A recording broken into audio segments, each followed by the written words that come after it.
ইতিমধ্যে আমি দেখিছোঁ যে আক্ৰাছু যি অল কোচ ৰাজবংশী ষ্টুডেণ্টছ ইউনিয়নৰ সভাপতি সাধাৰণ সম্পাদকে বড়ো আৰু ৰাভাসকল বহু আগবাঢ়ি গ'ল। গতিকে তেওঁলোকৰ যি শ্বেডুল ট্ৰাইব ষ্টেটাছ সেইটোক পুনৰীক্ষণ কৰিবৰ কাৰণে RGI বা national commission for scheduled tribe বা গভৰ্ণমেণ্ট অফ ইণ্ডিয়াক তেওঁলোকে মেমৰেণ্ডাম দাখিল কৰিম বুলি এটা ঘোষণা কৰিছে। এই ক্ষেত্ৰত আমি ক'ব খোজোঁ যে বড়ো ৰাভাসকল লকুৰ কমিটিয়ে ঠাৱৰ কৰা 5টা যি ক্ৰাইটেৰিয়া, যি বৈশিষ্ট্য, জনজাতি হ'বৰ কাৰণে যি বৈশিষ্ট্য, সেই বৈশিষ্ট্য পূৰণ কৰে কাৰণেই বড়ো ৰাভাসকল আজিৰ তাৰিখত ST।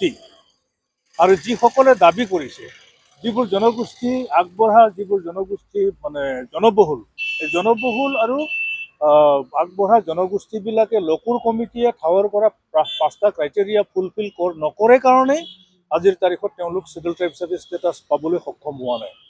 এইটো খুবেই স্পষ্ট কথা। 96ত যেতিয়া কোচ ৰাজবংশীসকলক ST ষ্টেটাছ দিছিল, বৰ্তমানৰ স্বীকৃত জনজাতিসকলৰ বাবে সংৰক্ষিত সকলোবোৰ আসন কোচ ৰাজবংশী জনগোষ্ঠীৰ ছাত্ৰ ছাত্ৰীয়ে হস্তগত কৰিছিলে। Medical college, engineering college, Ayurvedic college বা অসমৰ যিবোৰ উচ্চ শিক্ষা প্ৰতিষ্ঠানৰ ৰিজাৰ্ভ ছিটবিলাক কোচ ৰাজবংশী ছাত্ৰ ছাত্ৰীয়ে হস্তগত কৰিবলৈ সক্ষম হৈছিল।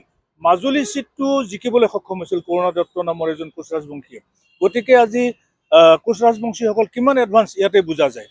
96ত মাত্ৰ 6 মাহৰ কাৰণে তেওঁলোকে ST ষ্টেটাছ দিওঁতেই বৰ্তমানৰ স্বীকৃত জনজাতিসকলৰ সংৰক্ষিত আসনৰ সিংহভাগ হস্তগত কৰিবলৈ তেওঁলোক সক্ষম হৈছিল।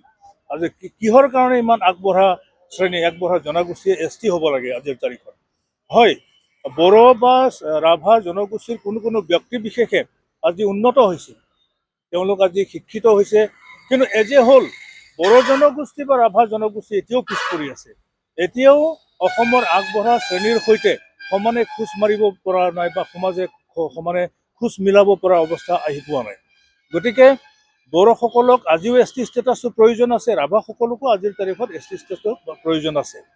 গতিকে এইটো তেওঁলোকে যি অনুষ্ঠানত বা প্ৰতিষ্ঠানত তেওঁলোকে অভিযোগ দাখিল কৰিবলৈ গৈ আছে, সকলোৰে অধিকাৰ আছে, যাওক, আমাৰ তাত ক'বলগীয়া একো নাই। কিন্তু এজ এ হোল বড়ো আৰু ৰাভাই লকুৰ কমিটিয়ে ঠাৱৰ কৰা primitive of indication, primitive traits, indication of primitive traits, signs of contact with community at large, distinctive culture, signs with contact with community at large বা বেকৱাৰ্ডনেছ, এই গোটেইকেইটা ক্ৰাইটেৰিয়া ফুলফিল কৰে কাৰণে আজিৰ তাৰিখত বড়ো আৰু ৰাভাসকল ST আৰু শ্বেডুল ট্ৰাইব প্লেইনছ হিচাপে তেওঁলোকক ৰিকগনাইজ কৰা হৈছে। এতিয়া প্ৰশ্নটো হ'ল, অসমৰ ইতিহাসত আধুনিক বুৰঞ্জীত, ভাৰতবৰ্ষৰ আধুনিক বুৰঞ্জীত অসমৰ মূলসুঁতিৰ অসমীয়া জনগোষ্ঠী, মূলসুঁতিৰ যিখিনি মেইন ষ্ট্ৰীম আছামিজ ছ'চাইটি বুলি আমি কওঁ, তেওঁলোকক কোনোদিনাখনেই ট্ৰাইবেল কৰা হোৱা নাই আৰু কোনো ধৰণৰ পৃথক প্ৰশাসনীয় ব্যৱস্থা দিয়াৰো নজিৰ নাই।